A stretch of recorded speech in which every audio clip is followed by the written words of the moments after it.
All right, ladies and gentlemen, so this is what your paper on the front of page 4 should look like. So this is the matrix, the payoff matrix for this duopoly.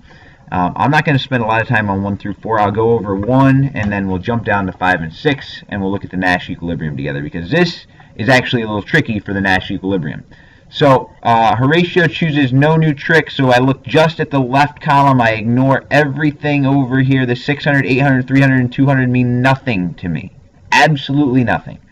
So if Horatio chooses no new trick, Albert's choices are 700 or 400. I'll choose the 700. That's add. So add because 700 is greater than 400. Boom. Hopefully I did the other ones right, and I'm going to assume that I did. Now, if you look at 1 and 2, these are what Albert should do. 1 was add, 1 was no new trick. So Albert doesn't have a dominant strategy. It varies. And you notice the same is true for Horatio's decisions. They vary depending on the other's choice. So they have no dominant strategy here. And so the inclination may be to say, well, since there's no dominant strategy, then there's no Nash equilibrium. You can't figure it out. But wait, look. So if Horatio up here chooses no new trick, that means Albert is choosing to add, right?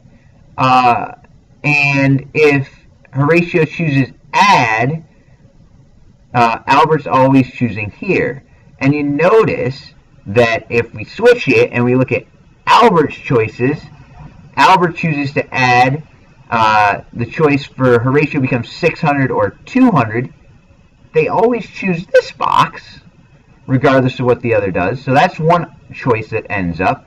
But if Albert goes no new trick, then the choice for Horatio is 400 or 800.